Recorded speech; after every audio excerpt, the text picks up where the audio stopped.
안녕하십니까. 돈이 몰리는 곳 명동 부테크에 오신 여러분 환영합니다. 환영합니다. 저는 여러분의 세금을 아름답게 줄여드리는 절세미녀입니다. 안녕하세요. 저는 세금을 가장 쉽게 설명드리는 세금 이지입니다.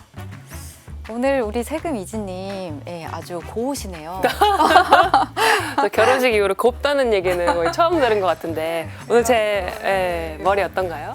머리 스타일이 약간 사극에 나올 것 같은 되게 정갈하고 아주 고우십니다. 마마. 감사합니다. 지난번에는 이렇게 앞머리, 애교머리를 세 가닥을 이렇게 남겨주셨는데 오늘은 또 이렇게 변신하셨네요. 나그네 차장님이 저한테 그 앞머리 그렇게 세 가닥 내리는 거 옛날에 그 노는 언니들이 했던 머리라고. 다음에는 이제 깻잎머리 하고 나오시겠는데요? 깻잎 머리 가능하죠. 네. 좀 중학교 때 유명하셨나 봐요? 그때 쭈구리라서 지금 해보는 겁니다. 기대하겠습니다. 예, 저도 기대가 많이 됩니다. 네. 오늘의 주제는 그럼 혹시 뭘로 해볼까요? 오늘의 주제는 제가 바로 말씀드리지 않고 조금 사진을 좀 준비를 해봤습니다. 이분들 아시죠 다? 너무 유명한 분들 아니에요? 이분들의 공통점이 있을 거예요. 한번 맞춰보세요. 다들 그 넷플릭스에서 엄청 잘 나가시는 분들이 그렇죠? 상 받으시나? 맞아요. 그것도 맞죠. 아닌가요? 그러면 이분들이 바로 그 연예인 간물주라고 하죠. 간물주죠. 조물주 위에 건물주. 네. 간물주. 오늘은 그래서 이분들에 대한 얘기를 가지고 세금에 대한 이야기를 좀 풀어보려고 하는데요. 실제로 투자를 해서 얼마 정도 번 건가요? 네, 제가 요거 사례를 한번 가지고 와봤는데요. 일단 82억 원 정도에 취득한 건물을 얼마에 팔았냐면 150억 원에 팔았어요. 이렇게 되면 이제 세금이 한 3억 원 정도가 나옵니다. 이게 아무리 좋기는 좋을 것 같은데 저 같아도 마음이 쓰릴 것 같아요. 너무 쓰리죠? 반전이 다 날아가 버리니까. 이분이 진짜로 이렇게 세금 내신 건가요? 실제로는 13억 정도의 세금을 납부를 했습니다. 절반도 안 되는 세금을 내신 거네요. 그렇죠. 오늘의 주제가 바로 이 연예인들 부동산 투자의 마법. 정말 이렇게 세금을 줄일 수 있는 방법에 대해서 얘기를 해보겠는데요. 잠깐 얘기해 주신 것처럼 바로 이 투자의 마법은 바로 법인입니다. 법인으로 건물을 산다는 말씀이신 거죠? 저희가 웬만해서는 마법이란 말을 잘 안 쓰는데 그렇죠? 네, 세금의 마법 조금 민망하긴 합니다만 약간 도파민이 솟아나는 그런 느낌. 네, 많은 자산가분들이 부동산 투자를 할 때 법인을 활용한 투자를 많이 하시고 계세요. 법인으로 부동산을 투자할 때 어떤 장점이 있는지 좀 간단하게 설명을 해주실 수 있을까요? 크게 두 가지로 나눌 수 있습니다. 하나는 바로 대출이고요. 하나는 세금입니다. 먼저 대출부터 말씀을 드리면요. 법인 명의로 대출을 받게 되면 조금 더 대출이 용이해집니다. 요즘에 부동산 살 때 내 돈으로만 사는 사람은 없어요. 그쵸? 맞습니다. 이제 법인 명의를 좀 이용을 하면 감정가액의 대충 70에서 80%까지도 대출이 가능하다라고 해요. 그러면 제 돈은 20%만 있으면 되는 거니까. 사실상 그런 거죠. 그러면 두 번째는 세금에 대한 이점이 있다고 하셨는데 세금은 혹시 무슨 좋은 점 있을까요? 먼저 우리가 건물을 사게 되면 여기에 대한 월세가 나오죠. 여기에 대해서 월세를 받으면 개인 같은 경우에는 소득세를 내야 됩니다. 우리 세금 미지님도 연봉이 높으니까 세금 많이 내고 계시잖아요. 연봉 과장님이 더 높으시면서 저한테. 우리 같은 이런 개인들은 사실 세금에서 자유로울 수가 없죠. 소득이 많아지면 세금을 더 많이 내야 됩니다. 우리 알고 계시는 세율 6에서 45%까지 올라가는데 여기에서 10% 지방 소득세까지 하면 거의 50%에 달하는 세금을 내야 될 수도 있는 거예요. 우리 연예인 같이 이렇게 소득 구간이 높으신 분들은 여기에다 월세까지 생겨버리면 정말 월세 받은 거에 반을 세금으로 이제 토해내야 된다라는 거거든요. 아깝죠. 그렇죠. 근데 법인을 이용을 하면 법인의 세율 2억까지는 9%, 넘어가는 200억까지는 19%밖에 되지 않기 때문에 개인하고는 비교도 할 수가 없는 거죠. 근데 우리 고객님들 상담하는 거 보면요.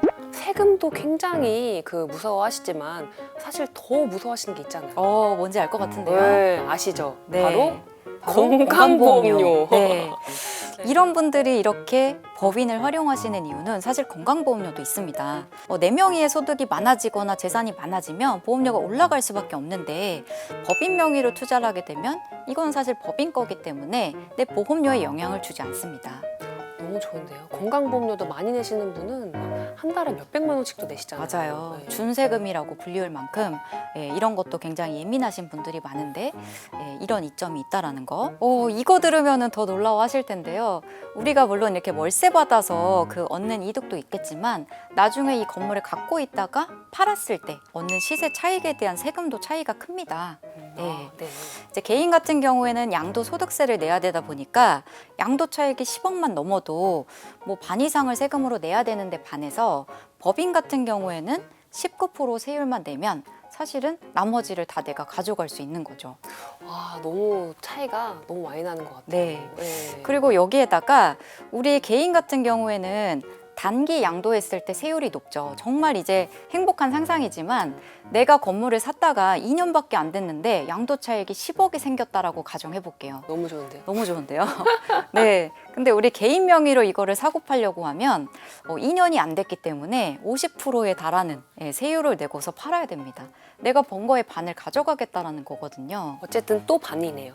그렇죠. 예, 근데 이제 법인 명의로 이거 팔게 되면 단기 양도에 대한 다른 제재가 없기 때문에 아까처럼 19%의 세율만 내고 팔 수가 있는 거죠. 그럼 요즘에 그 건물 사시는 분들은 다 법인을 만들어가지고 그 부동산을 사실 것 같은데 혹시 법인 뭐 주의해야 될 점은 없을까요? 그렇죠. 이게 다 좋다라고만 하면 모든 사람이 법인 투자를 할 텐데요. 법인 투자에도 유의하셔야 될 점, 단점들이 있습니다. 첫 번째로 그 가장 큰 부분은 바로 이렇게 법인세를 조금 냈다고 해도 이거는 법인의 자금이기 때문에 개인의 호주머니로 가져갈 수가 없다라는 거죠. 아니 근데 내가 만든 법인인데 그냥 꺼내 쓰면 되는 거 아니에요? 밥 먹을 때 쓰고 그다음 여행 갈 때 쓰고 그렇죠. 네. 그렇게 하면 참 좋은데 법인은 내가 아니기 때문에 다른 인격체로 보기 때문에 법인 자금을 개인 명의로 가져오려고 하면 내가 법인에 취업해서 여기에서 근로를 제공하고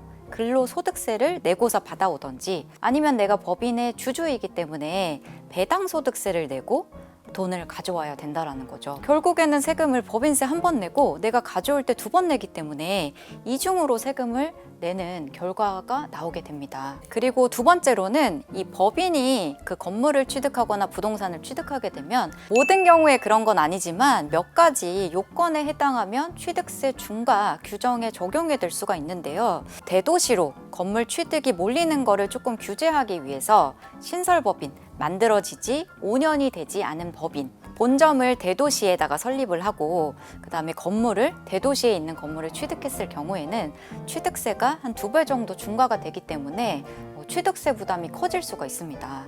그리고 또 한 가지 유의할 점은 법인 명의로 주택을 취득하는 것들은 굉장히 불리한 점들이 많습니다. 바로 취득, 보유, 양도 각각에 대해서 규제가 있기 때문인데요. 먼저 취득 같은 경우에는 지금 개인은 주택 수나 규제 지역 여부에 따라서 중과 여부가 달라지고 있지만 법인은 무조건 중과가 적용되기 때문에 원래 뭐 1에서 3% 내는 취득세를 12%까지 내야 됩니다.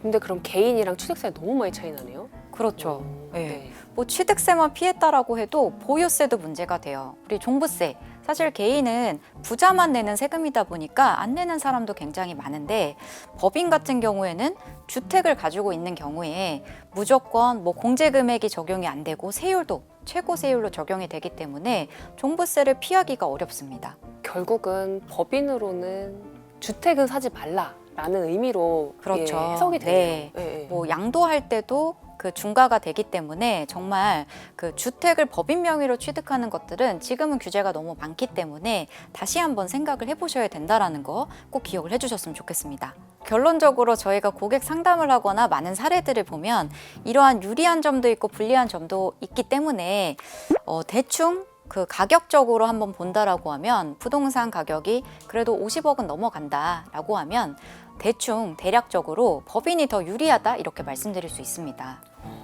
규모가 커지고 월세 소득도 많아지고 양도 차익이 커지면 법인이 더 유리해지는 경우가 많아지기 때문이죠. 와, 그럼 정말 50억 이상의 간물주가 되려면 법인도 한번 고려해 볼 만하다. 네. 아니 오늘 이렇게 그 법인으로 건물주 대기 한번 알아봤는데요. 관심 있는 주제를 저희 나름대로 이렇게 만들고 있긴 한데요. 저희는 이제 시청자들이 궁금해하시는 부분을 좀 긁어주고 싶은 그런 또 마음이 있잖아요. 그렇죠. 그래서 아래에 나와 있는 댓글창에 댓글로 이제 알고 싶은 부분에 대해서 써주시면 저희가 그 선별해가지고 영상을 만드는데 꼭 반영을 하도록 하겠습니다. 댓글 많이 남겨주세요. 많이 남겨주세요. 궁금한 점도 남겨주시고 저희에 대한 피드백도 나 네, 많이 남겨주세요. 마마 다음에는 깻잎 머리로 오겠습니다. 네. 네, 그럼 마지막으로 구호를 한번 외치고 끝내보겠습니다. 세금 꿀팁은 명동 부테크로